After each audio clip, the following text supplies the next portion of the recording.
29th, 2023 edition of the Urban League Jobs Network Digital Career Success Series, brought to you by the National Urban League. I'm your host, Kenneth L. Johnson, president of the Harlem, New York-based diversity recruitment firm, East Coast Executives. If this is your first time joining us, welcome. The Digital Career Success Series, DCSS, is a professional development series that helps members of our Urban League Young Professional chapters and other diverse job seekers develop new skill sets that will enhance their careers through digital platforms such as webinars, Facebook, and Instagram Live. The goal is to provide an opportunity for professional development right from one's computer. If you want more, visit nuljobsnetwork.com. All right, I'm really ready for this. Today's DCSS, Nobody's Perfect, featuring Dr. Ariel Ellis and Dr. Vedet Coleman-Robinson. But before we get started, before I make these introductions, this is our Women's History Month finale. If you have a she-wrote, drop her name in the chat. Someone famous, a family member, a friend, yourself, whoever. Let's just hear about her and share with us, please. All right, so I am going to get started, and I'll start this out. These ladies really require no introduction. Both of them are amazing, but I want to start out here with Dr. Ellis. Dr. Ellis, would you introduce yourself to the Digital Career Success Series family? Awesome. Hello, everybody. I see these names dropping in the chat. Some of them I recognize. Thank you all for being here today. I'm Dr. Ariel Ellis. I'm managing principal of Advisor 83. We are a DEI consulting company focused specifically on strategic planning, coaching, and communication. Also work directly with high achievers and working directly with them as an executive coach and leadership development coach. I'm also a professor, happen to be the endowed chair, distinguished professor in the Department of Mass Communication at North Carolina Central University, a Memphis native, HBCU grad, proud member of Alpha Kappa Alpha Sorority Incorporated, and really grateful to be here with you all today. Man, we're grateful to have you today. Thank you so very much. Great introduction. Vedet, listen, I've been begging you to come on the show. We finally got you. So please, Vedet Coleman-Robinson, introduce yourself to the Digital Career Success Series family. Absolutely. Thank you all for having me. I'm Dr. Vedet Coleman-Robinson. I'm the Executive Director of the Association of African American Museums. We support all of the African American museums throughout the country, but then also all of the African focused museums internationally. We've been around for over 4 decades, so we're doing phenomenal things there.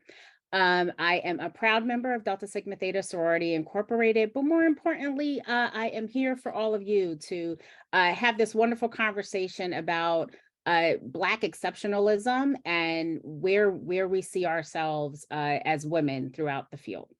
You know what? Thank you so very much for that segue. Let's just jump right into that. Listen, actually, before we jump into that, if you have some questions, please drop them in the Q&A. I don't want to miss your questions. Please be respectful in the chat. The National Urban League team will be in the chat answering questions and giving information. But please, if you have a question that you want to pitch to one of the actual speakers, please drop that in the Q&A. All right, Vedet, you took me right there. Let's speak about it. Please define or provide your definition of Black exceptionalism. Yeah, you know, when I look at Black exceptionalism, I look at it through the lens of what we've been suppressed. Our history has been suppressed for forever, right? So when you come to what we're dealing with now, you know, Black girl magic, Black boy magic, but then also, you know, Black power and all of that, it's really just a statement for us to be able to empower one another and to also find these gems of African American history and culture that has been suppressed for so long. So that's where we get, you know, things like, oh, am I really magic? No, I am through theory, but also, you know, I am because, you know, you look at the fact that our history has been suppressed and the things that we have been doing has also been suppressed and slighted throughout American history. Man, I love, you know, just thinking about that from your view, you know, in the world of sharing history, I would imagine that you sit with a different lens on some of that because you're seeing kind of amazing things at just as part of your work. Yeah.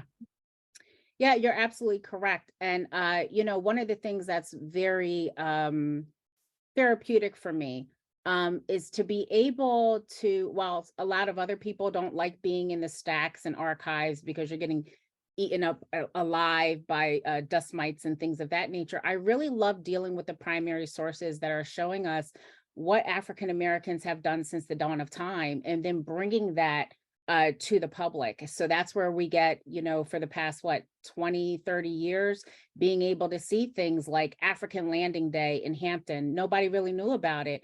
You know, you get 1619, folks are like, oh, I thought it, you know, I thought we started in Jamestown. No, we, you know, we were here even before 1619, but to be able to actually tap into that history is something that's exceptional to me. Amazing, amazing. Dr. Ellis, I'd like for you to come in and just share your thoughts on the definition of Black exceptionalism. You know, I've been, since we initiated this conversation, Kenneth, I have yet to really formulate what that feels like for me. I've been pondering over it, but I think it truly is indeed something real and tangible, but I also feel like, as we see on the screen here, that there's truly kind of something that needs to be demystified. I feel like historically, if we go back even and have discussions around the concept of the talented 10th, we can look at kind of, as Dr. Vedet said, we can kind of look at the origins of what it meant for Black folks to essentially exist outside of ourselves, and be not only better than others, but better than ourselves. Even these levels of higher expectations, the magic in which Dr. Vedet mentioned, that is truly, what is that, right? How do you define the magic? How do you define exceptionalism, right? And I think also, as I grapple with that definition, I also see ways in which, and this may be deeper into the conversation, I see ways in which that concept has created a divide amongst us, in a sense, right? Where there's this concept of the exceptionalism moving us forward as a people, while also kind of separating us and making distinctions between who's valuable and whose voices are valuable, whose contributions are valuable, and those who may be on the phrase of that. So that's where I am grappling with the concept.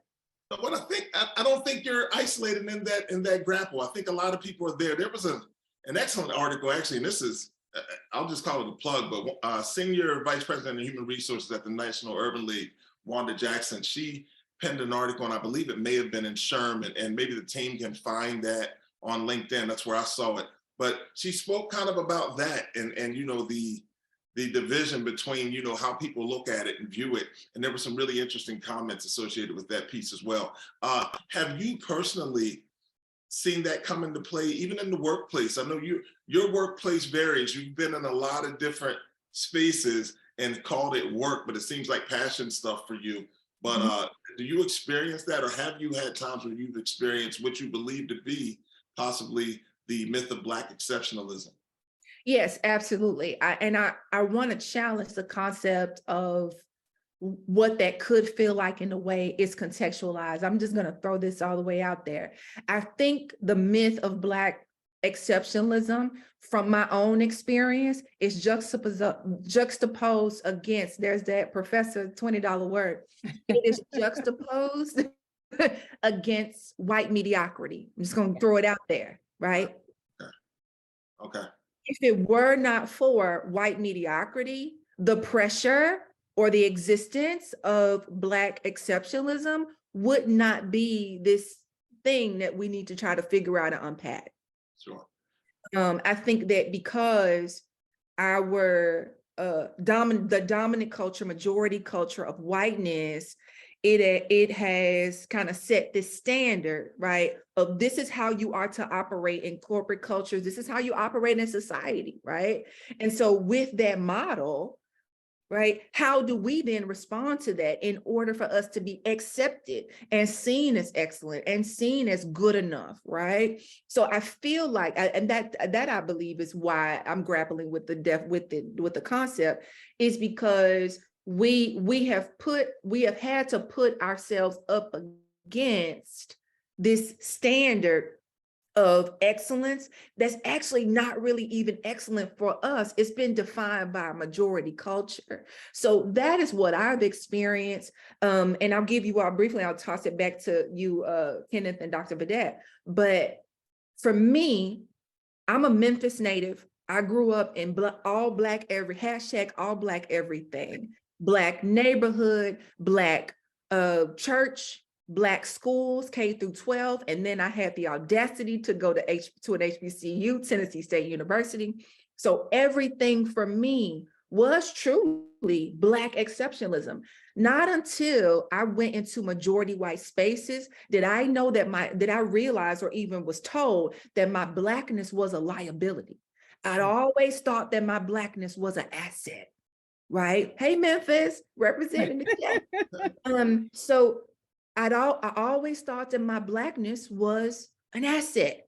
Not until I got into majority white spaces as an entrepreneur and as a professor did I start to see, wait a minute, I'm a liability to majority culture, right? Not just a liability in what you see on the news and, not that kind of liability, but a liability to the extent that my excellence or the exceptionalism, right, is it is intimidating, or it creates a level of discomfort. The majority culture, majority white culture, they don't know what to do with that, right? And so that's where the difficulty comes from.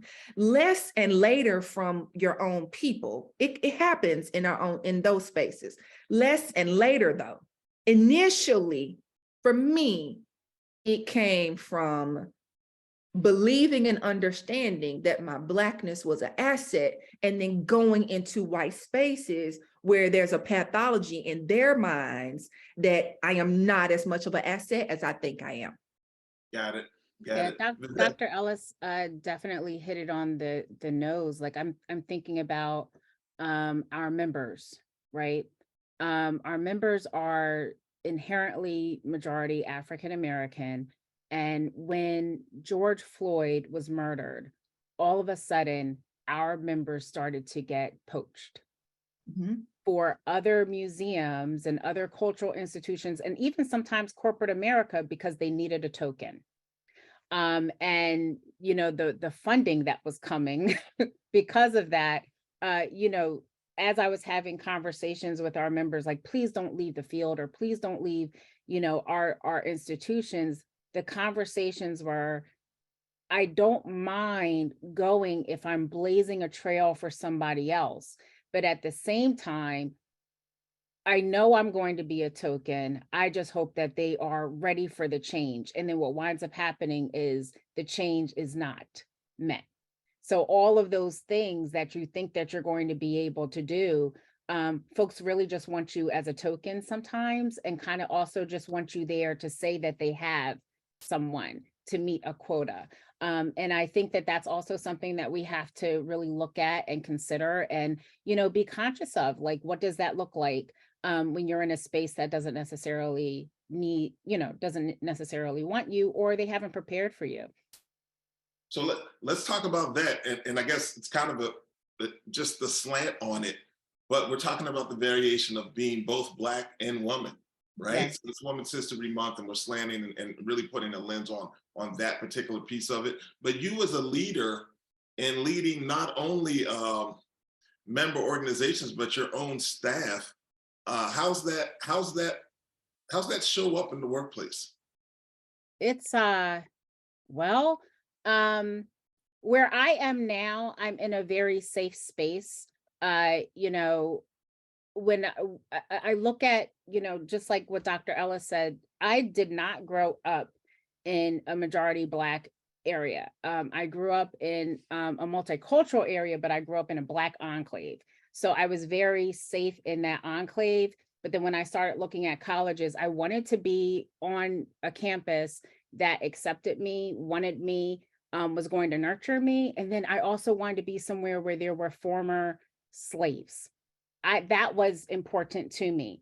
So I went to Virginia State University. Then after that, I went to Howard and continued to keep going to Howard because I love them so much. And apparently my student loans are showing me that I love them so much. But I can say that being in spaces that were not for me really made me appreciate the spaces that were for me. And, you know, I came to the conclusion when this position came across my desk that I needed to be in a role and with folks that loved and appreciated my brilliance, who were going to be authentic and also understand and be bold with me when I come up with my crazy ideas. As you know, Kenneth, I have a lot of them. But you know, I wanted that. I really wanted that. So in my role as executive director of the Association of African American Museums, I also make sure that my team feels that. And when I'm speaking to other executive directors throughout our field at the museums, you know, we kind of have a lock arms type of situation where it's definitely lift as we climb. And we try to make sure that everybody feels loved and appreciated, and that they're not just there because a seat needs to be filled.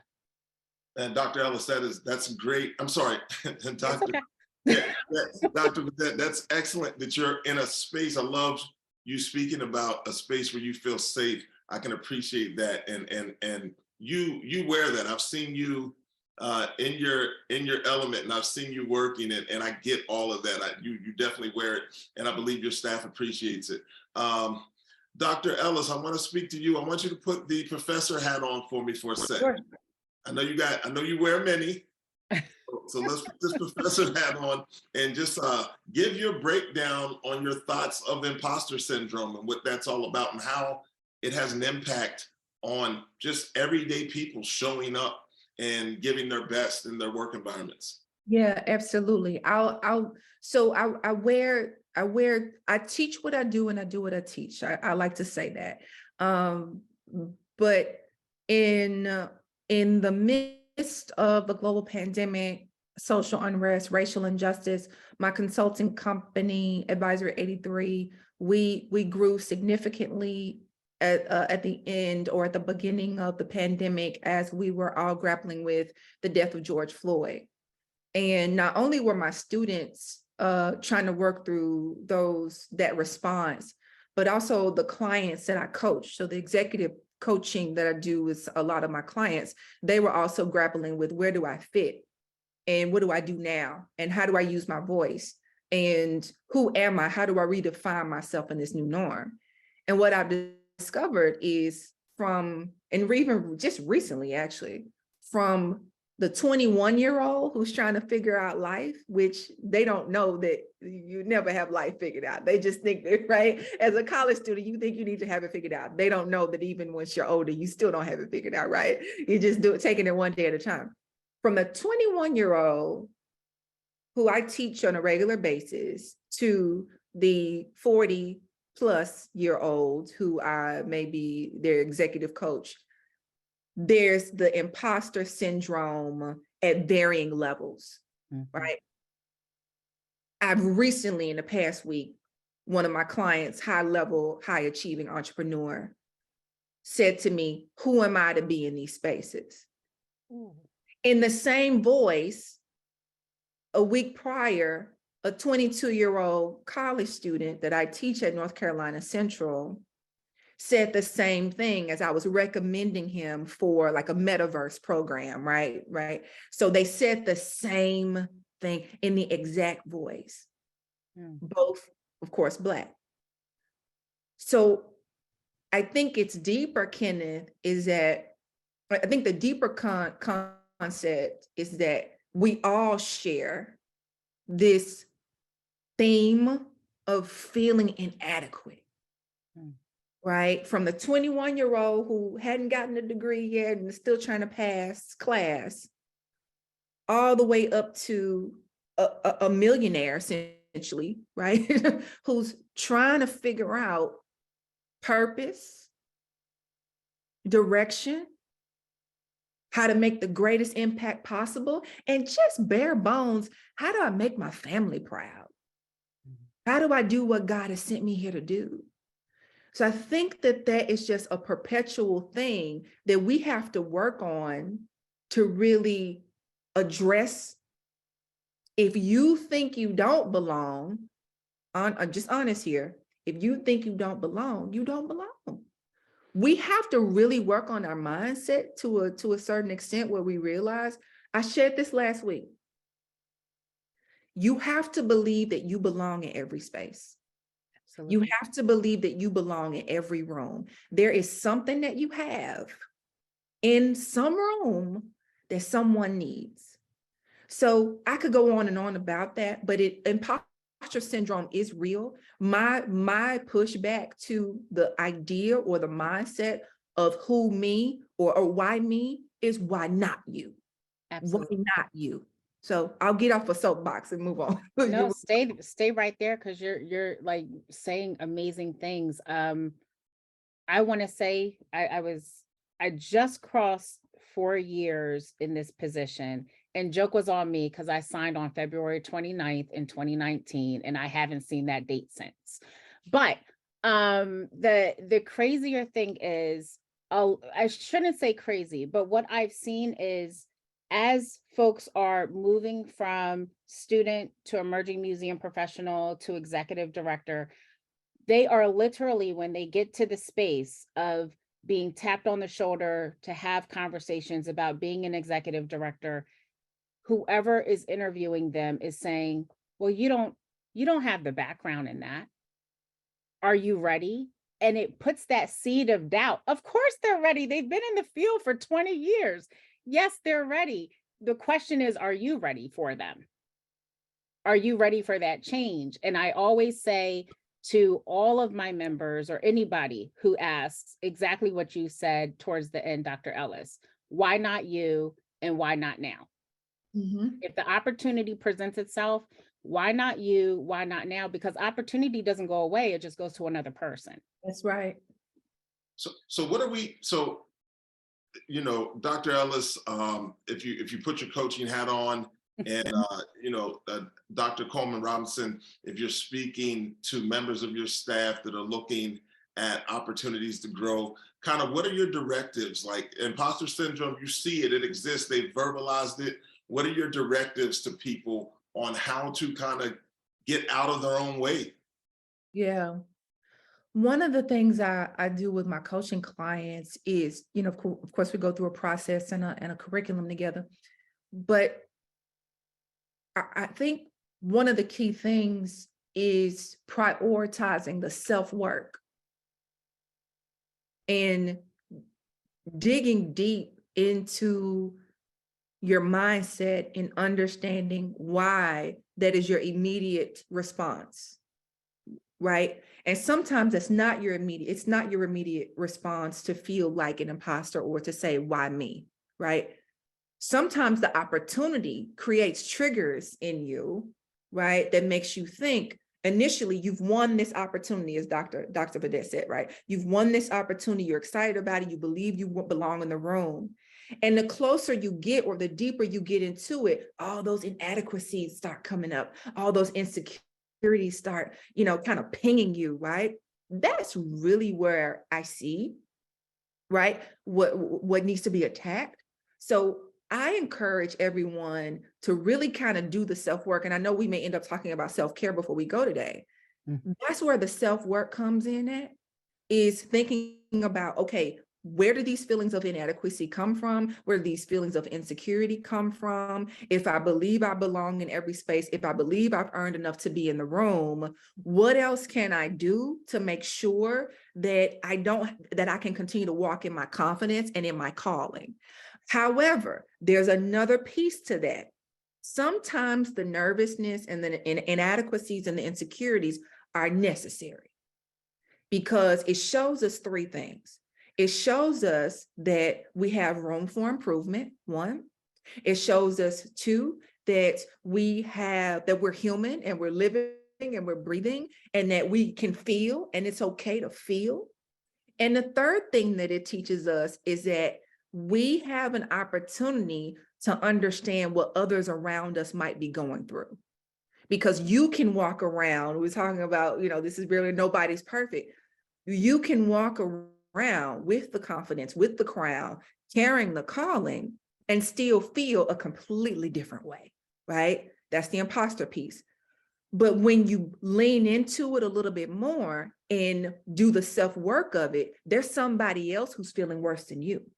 They've got the imposter syndrome and it's heavy on them, right? They may not even realize their power, the power that they have to do the work that they're called to do. So sometimes you digging into your feelings of imposter and inadequacy gets you the opportunity to say to that other person, hey, I've been there. I know what it's like. I felt it. Let me help you walk through. So those are the three things that I think are important, but at the ground floor, it means acknowledging it and just doing the self-work to get over it as much as possible.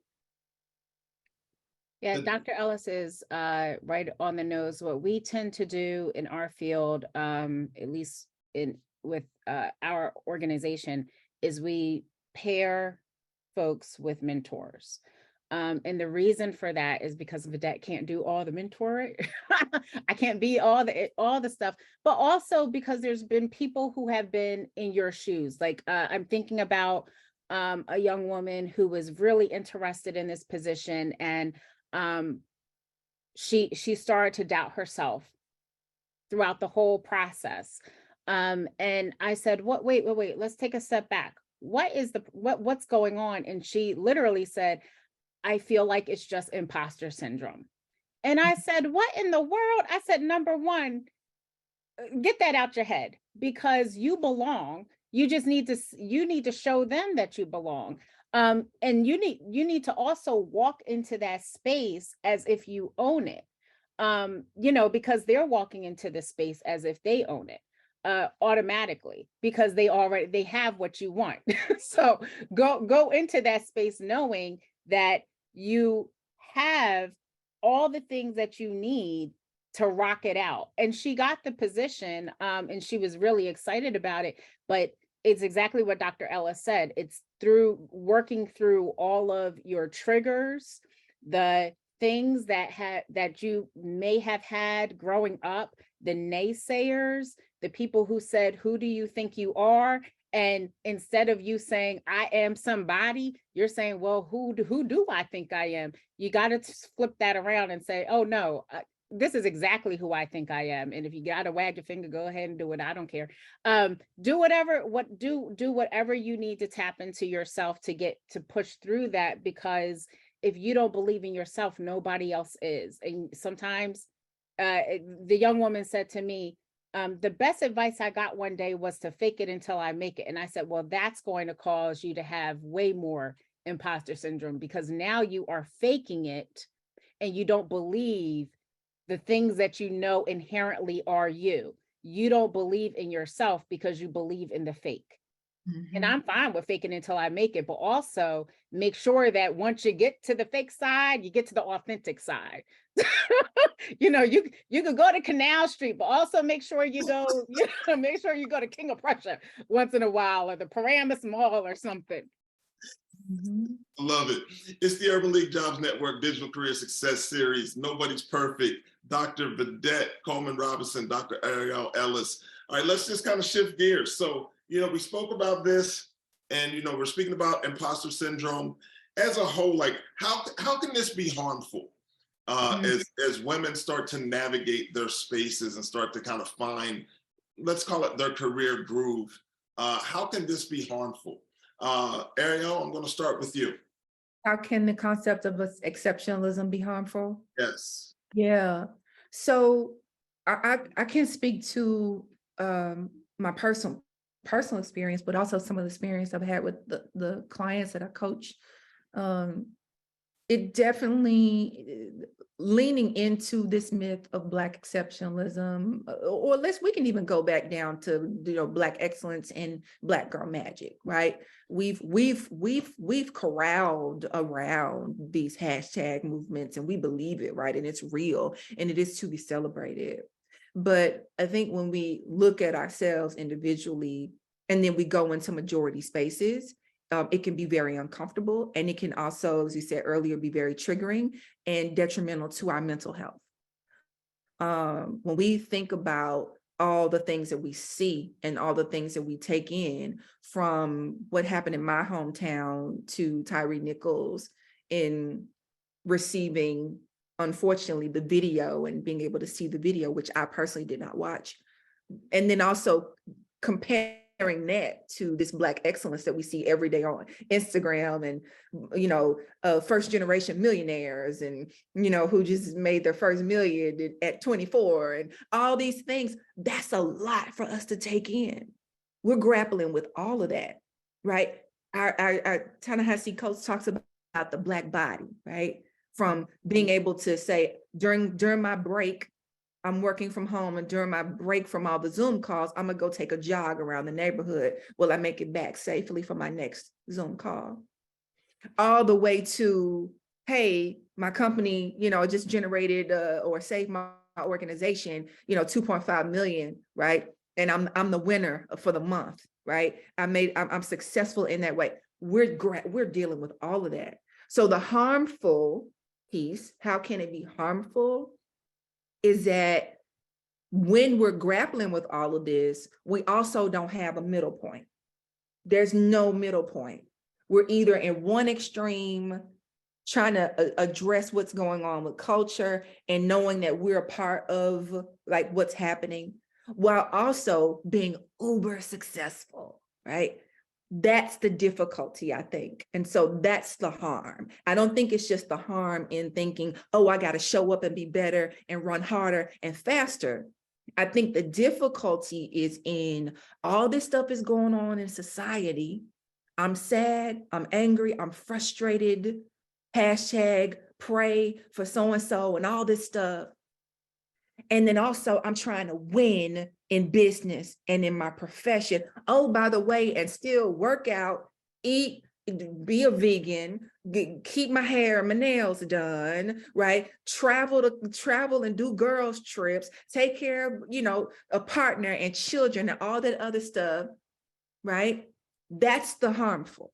I think that's where it's harmful, is that you can never find a place where you're just okay. Everything is okay, right? And that's the harm. Gotcha. Dr. Vedet, listen, you have a team, and then you were speaking about the pandemic, and I started thinking about the space that you operate in, like literally completely a gear shift, I would imagine. And it has been for everybody, but in the spaces that you operate, it's all about public. Yeah. And what we wound up seeing, well, let me take a step back. For us, how was it harmful?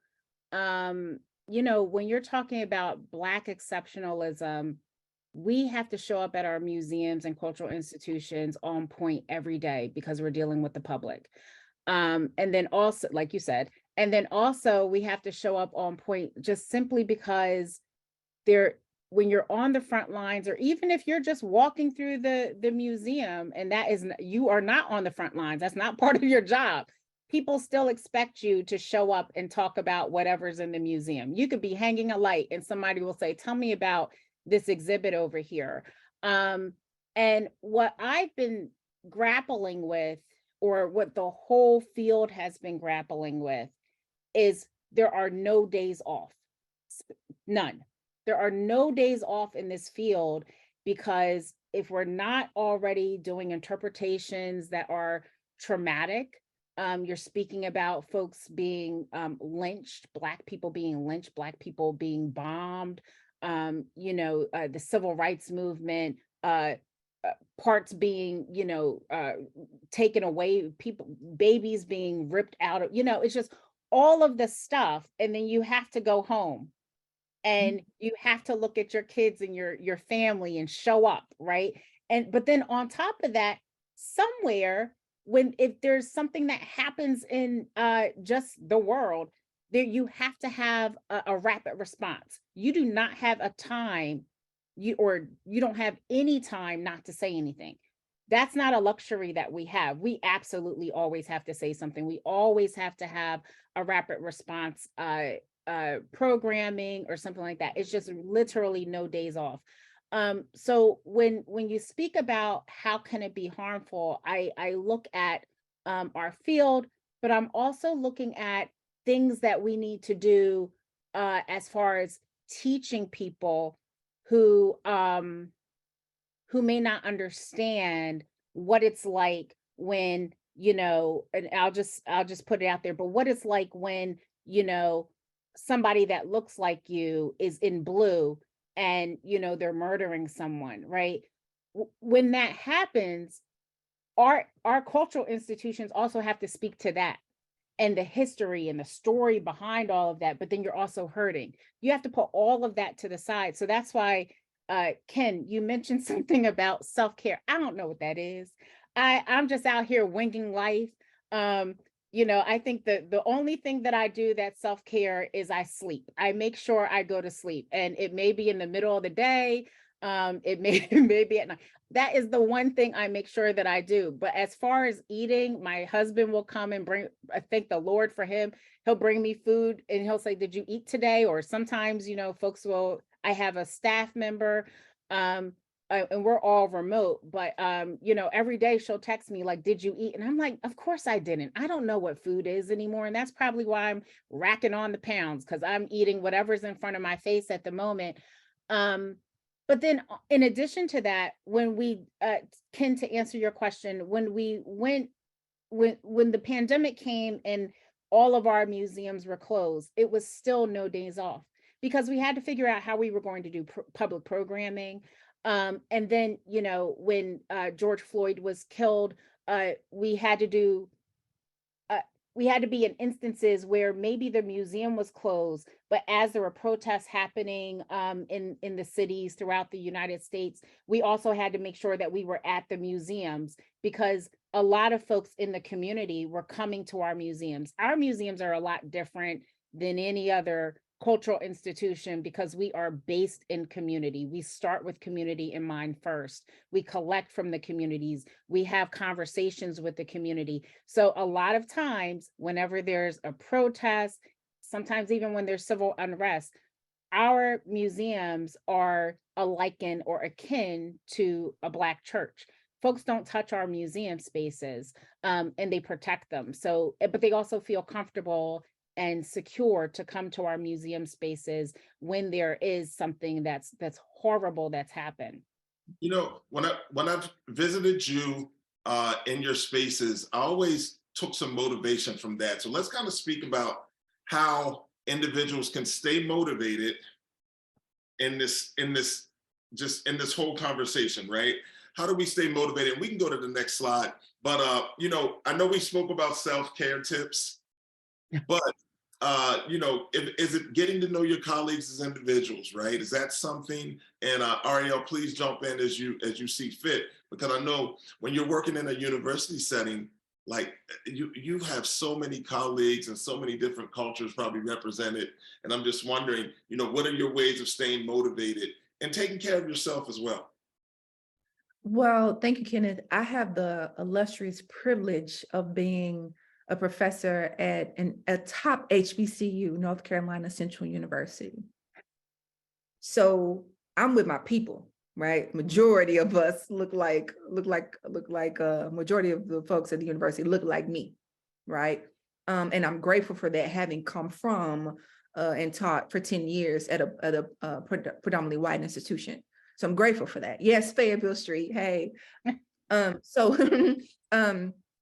that's beautiful. That's the beauty of it, is that knowing that this is my culture.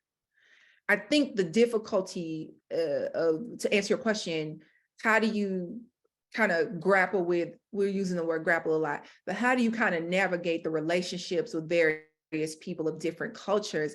I don't know if that is as much of an issue for us as it is for our majority white colleague, in those spaces. I think that we've always had to be the person or the place that people could feel safe, right? That's why there would be no such thing as pop culture if it were not for Black culture, right? Because we provide, right? We provide the home, we provide the base, we provide the safety, we bring the fun, right? So I think that the way we can stay motivated, particularly, is knowing that we have power. You're already the trendsetter, you're already the tastemaker, you're already the influencer, right? It's really leaning into knowing what we bring. If we were not in the room, there would be no flavor. There would be nothing would be dope, nothing would be fly, nothing would be cool, nothing would be like healthy, wealthy. We're bringing it, like we bring it. So I think that's important to know to stay motivated. But then I think also it is important to realize that the challenges that we face as a people, particularly Black women, the challenges that we face ultimately are going to be solved by us. I like what someone said, nothing will be seasoned. I love that. Yes, nothing will be seasoned. Yes, that's funny. We got to be the ones. We're the ones to fix it. We're the ones to keep each other motivated. We have to be in community. That's why I love what the Urban League does, and I'm grateful to have been involved with the Urban League for so many years. We have to be the ones. We're the ones to keep each other motivated, and we have to stay in community with one another. I can definitely appreciate that. And some of the things, I know we talked about self-care tips, and Vedet said sleeping is that's her self-care tip when she finds a way to sleep. But Vedet, again, I've seen you at work, and I think that you find a lot of self-care in being really comfortable with bringing your entire self to work. I get that every time I see you. Oh, thank you. I guess if you put it that way, I really think just being able to be your authentic self helps. Mhm. But I could also say that I came out the womb like this, so I don't know any other way. I don't know how to be quiet. I was definitely the one every day who came home with a letter that said, Vedet speaks too much. I had to move her. As a matter of fact, I moved her outside of the classroom and people were still talking to her. It's just, I came out the womb like this, but I do think that part of this motivation, Dr. Ellis said something that was so spot on. And you mentioned how Black women will fix it, but Black women have always been fixing it. I'm looking at the civil rights movement. Like, we were the folks who were pushing everybody to do the thing, and making sure that we were doing the work behind the scenes, so that Dr. Martin Luther King Jr. and Medgar Evers and all of the folks were able to be our shining stars and our beacons of hope, because we knew that people weren't going to listen to us, right? So when I look at that, like, I feel like that's how we stay motivated. I feel like if we just stay in community and stay connected, I love the fact that I'm sure it happens still, but I have not really been seeing a whole tear down of Black women the way that I used to when we were growing up. I just don't see it. It's really been, locking arms and seeing how we can work together to get things done. But then I've also seen, folks like Kenneth on your side of the fence come up and men saying, we're going to also make sure that this gets done. And it's just amazing to see. And I think that that's part of something else that can keep us all motivated. Once you see the wins and the gains, you're able to actually continue to keep the train rolling, right? You might not ever want to pull up that parking brake, but I feel like that's part of it. And I think that's it. I think it's really just us locking arms and continuing. But to your point, Kenneth, the other thing that keeps me motivated is just making sure that, I wake up the next day And when I do get my sleep, and I always say one thing, like, did I do everything today that if I were to pass away tonight in my sleep, did I do something that was good today so that by tomorrow somebody else can be better? Because it's not just about me. So I look at it, I look at life like that. I love it. I love it. Can I add to that really quickly? Sure. I just want to add to that. Yeah. Okay. I want to center a brief point about the narrative of the strong Black woman. Mhm. And it is a narrative that I appreciate, but I also believe that it is a narrative that has been enforced and reinforced over time to our detriment. Yes. And that it is okay for us to step away from that narrative to a certain extent, because we don't have a choice not to be strong, but we don't have to lean into it to the extent where it breaks us down, right? And I believe that that is what has happened to us as a subculture, as Black women. And we're now celebrating this hashtag soft life, right, movement, one of which I adopted years ago. I learned quickly when I was in college, oh, this strong Black woman thing, I don't think this works for me. right. So I don't think this worked for me. So I'm not gonna do it. I'm made out of what we're made out of the stuff. We got the stuff. We don't have to, reinforce it to the extent to where it has deteriorated us as a group of people. So I think that we have to be motivated to the extent that we realize that strength or that narrative that's been attached to strong Black women, that may not be healthy for us. And No, by no means have I said that it was healthy. I'm just no, saying. I didn't believe that you Yeah. were, but I just wanted to reinforce that. And the ancestors right now, I can hear my great grandmother say, sit down somewhere. And sometimes you all, that's what it is. You're right. That's what it is. Sit your butt down somewhere. My grandmother used to say, girl, you're doing too much. Doing too That's much. it. That's the story of my life. It's Vedet, and then right after that, doing too much. That's my name. We don't want you to sit down right now, Vedet. We want you to do a little more. We have to get into these questions. So let's go into Q&A rapid fire because our time is limited. So let's just run through. So first question, how do you celebrate Black achievements without making them the exception? Vedet, I want to go with you on this one. I just, my standpoint is a little different. I feel like everybody needs their time to shine. And when I say that, something that we were talking about earlier was sometimes we're so happy that we did the thing and we just keep moving, right? Like, oh, it's done, and keep moving. I have actually just this year stopped and said, oh my gosh, look at what we've accomplished, or look at what I've accomplished, or look at what so-and-so accomplished, and have taken a step back. And sometimes it has to be the exception because it's so great that they did it. It doesn't matter if they were the first, the second, or the 15th. It's just the simple fact that it was done, and it was done to the best of their ability. And it needs to be celebrated. I look at things differently now. Folks are literally being called home every single day. And I feel that we have to celebrate whatever that win was. So if your win was you got up this morning, I feel like that needs to be the win. So my take is a little different than what I'm sure everybody else's is, but that's how I look at it.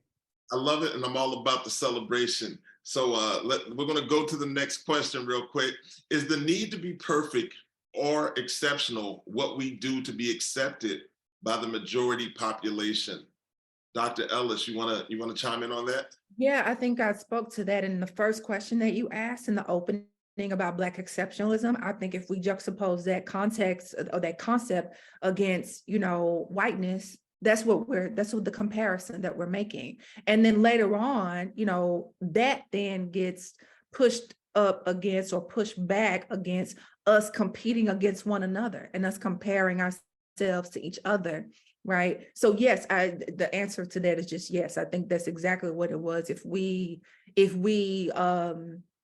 whiteness and or the white mediocrity that comes out of whiteness wasn't necessarily a standard, I think we'd be having a different conversation. You know what? I love it. I think you answered the question after that. Basically, someone wanting to hear the viewpoint on why it's a myth, right? I think your answer kind of fell right in line to that question as well.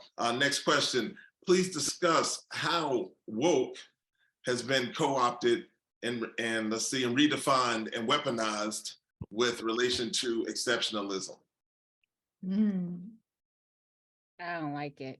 Interesting. So I recently saw the word woke, how it's been co-opted. I encourage you all to go to Erykah Badu's Instagram. I was just about to say that. Yes. Yeah, and dig into her reels, I believe her videos, where she's having a conversation with another artist. I believe her name is Georgia Muldrow, if I'm not mistaken, where the song, I believe was on one of Erykah Badu's albums, where they repeated the kind of the hook, I stay woke, right? Essentially, where kind of in pop culture, in Black music, where that word came from. So the co-opting, and now it's been politicized in a way where creatively we were just being dope and cool and like putting a interesting word in a song. So I think, I don't know how we need to answer that question, but everything we do is co-opted anyway. Yeah. Right. So and then as a result, it's being, it becomes politicized.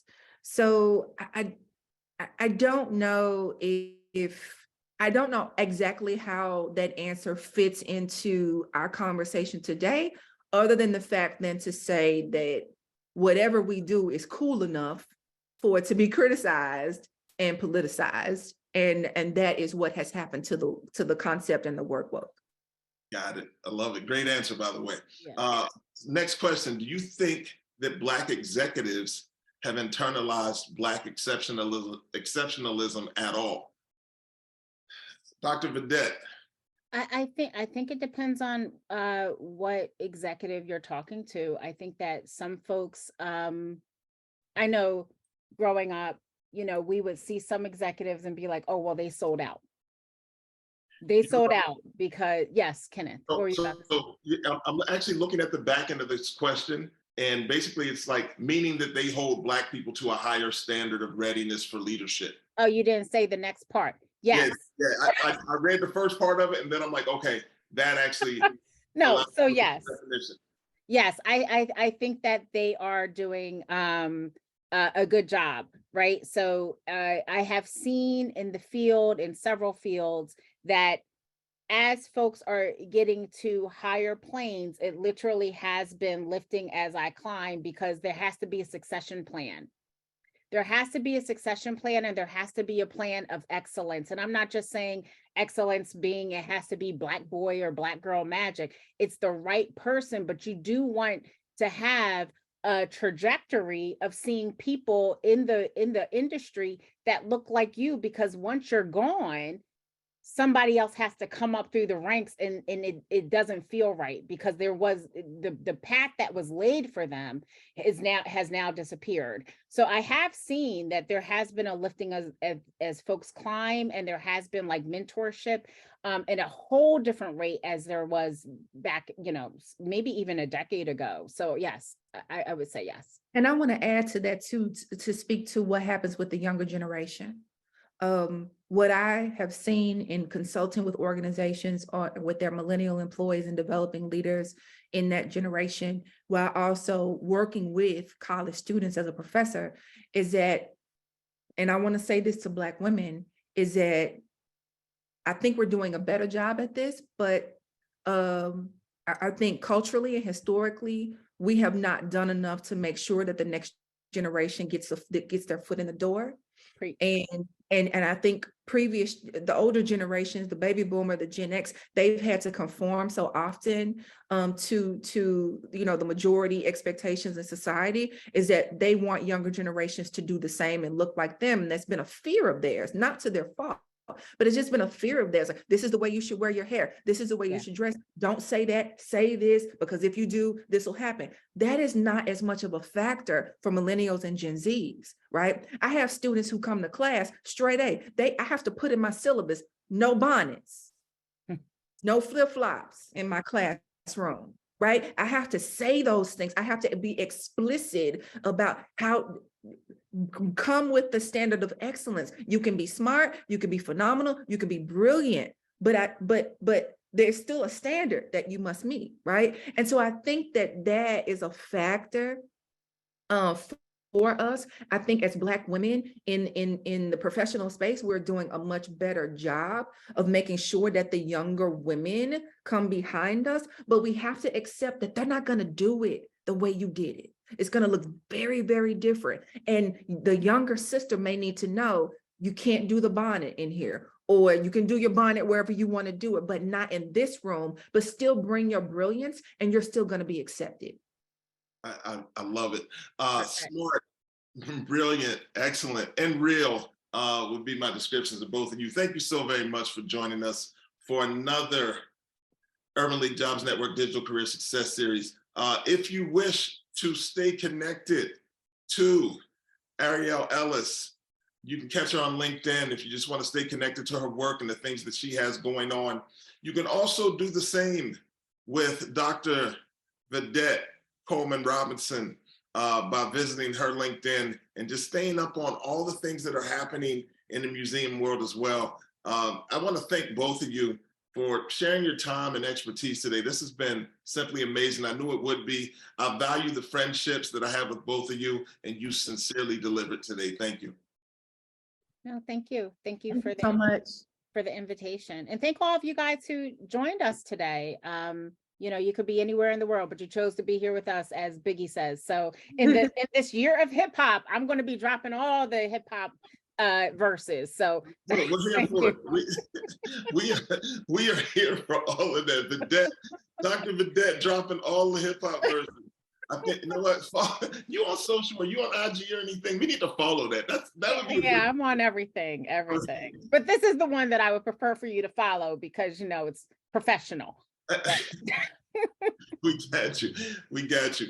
All right, look, I'd like to thank everybody for joining us today. It's been amazing. If you want to stay connected with me, please do not hesitate to hit me up, IG, LinkedIn, Twitter, but you can just visit eastcoastexecutives.com where you can find all the ways to connect with me and stay abreast on everything that is East Coast Executives. Thank you all so very much for joining us for this session, but we are going to do it again next week, April 5th. We continue. We're rolling out of Women's History Month, but I think Dory Brown had shared with me, it's like Financial Literacy Month or something of that nature. So know your worth. We will give you an opportunity to hear about pay transparency and tips for negotiating your salary. Get what you deserve. It's the salary coach. We have Zana Mathuthu coming through. So that's going to be amazing. That is April 5th at 12 p.m. noon.